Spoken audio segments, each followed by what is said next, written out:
Hello and welcome. Imagine that your country is at war and you feel it is your patriotic duty to volunteer. Your brothers all feel the same way.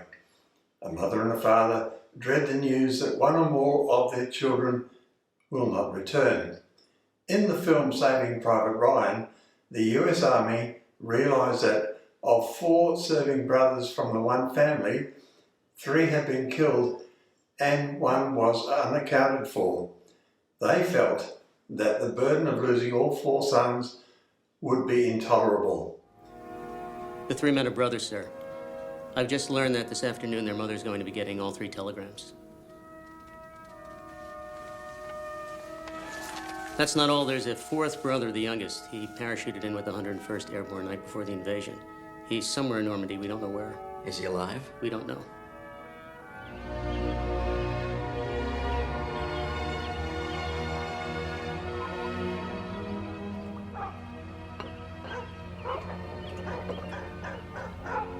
I wonder how often one family stood to lose all children in this way. Take the Australian Aboriginal Lovett brothers, for instance.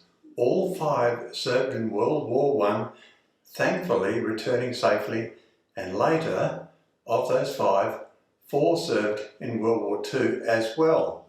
This extraordinary family has been recognised with the naming of the Department of Veteran Affairs building in Canberra as Lovett Tower. In those early years of last century, racial discrimination was a real thing. It was claimed that the Australian Imperial Force was the first equal opportunity employer in Australia because they paid both Aboriginal and white Australians the same amount of money. Then there are the 7 Hutchins brothers who enlisted in the Australian Army during World War II. Only 3 came home. In 1 week in February 1946, 4 telegrams were sent to Mrs. Hutchin confirming the death of her 4 sons. 3 of those telegrams arrived on the one day. Here in Albany, West Australia, lived 2 brothers who completed 30 bombing operations over Europe in World War II. Murray and Eric Maxton flew together in a Lancaster aircraft with RAAF Command.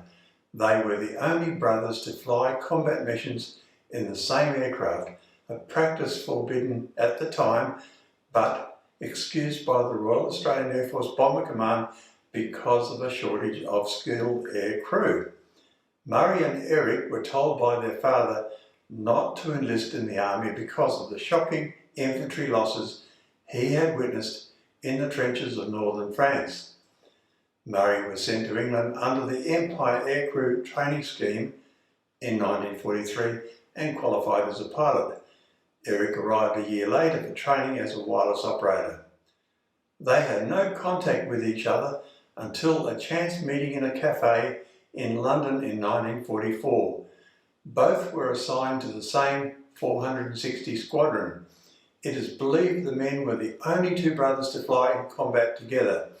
Their commander was legendary Huey Edwards, who told them, "I don't know what I'm going to do with you 2 young buggers. If I let you fly together, it will break all the rules." The RAAF had a strict rule that no 2 members of the same family should go into combat in the same aircraft. But Bomber Command had lost thousands of crewmen and Edwards was forced to turn a blind eye to the Maxtons flying together.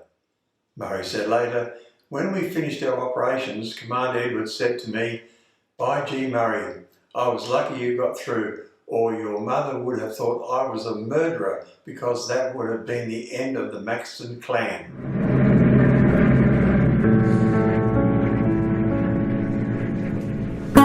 A tea room on the Calgon River was famous for its apple pies. But that tea room had a story from long past wartime skies. A story of 2 brothers, young men back in the 1940s, who in a huge Lancaster bomber flew for 30 combat sorties.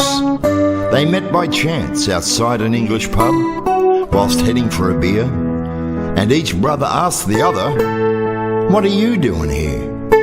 Now Murray was a pilot, and at the age of 23, he had come to Mother England to help in keeping the world free. Eric was a few years younger. He was trained to navigate. They were much more than just brothers. Each was the other's mate. The fact that they were brothers was not really that well known. That is because, if it was, together they would not have flown. There were rules and regulations. They were there in black and white.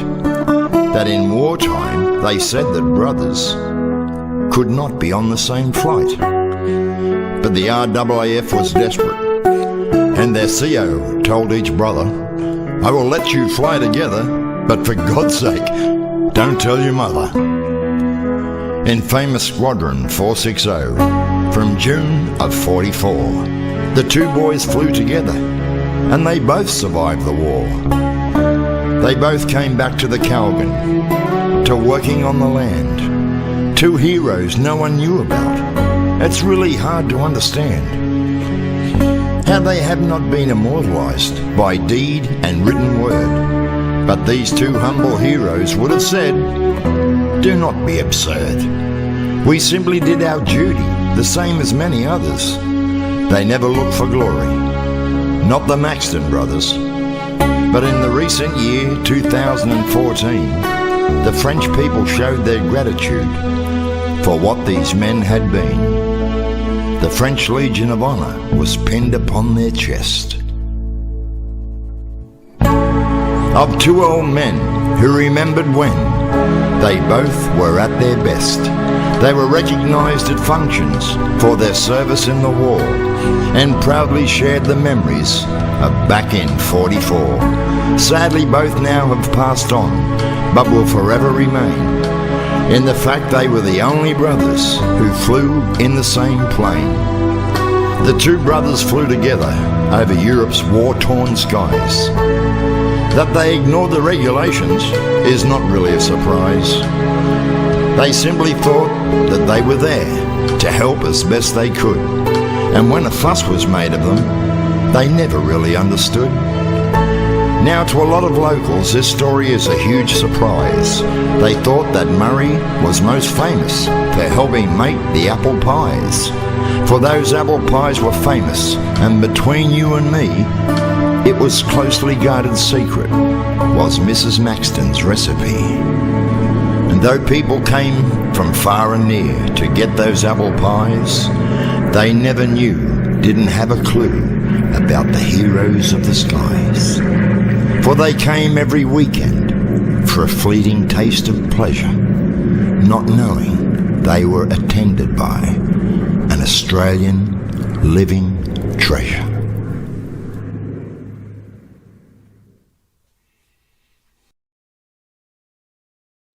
I dedicate this video to all the mothers and fathers of children who went to war and didn't return. Thank you for watching. Please like, subscribe and hit the notify bell to encourage content.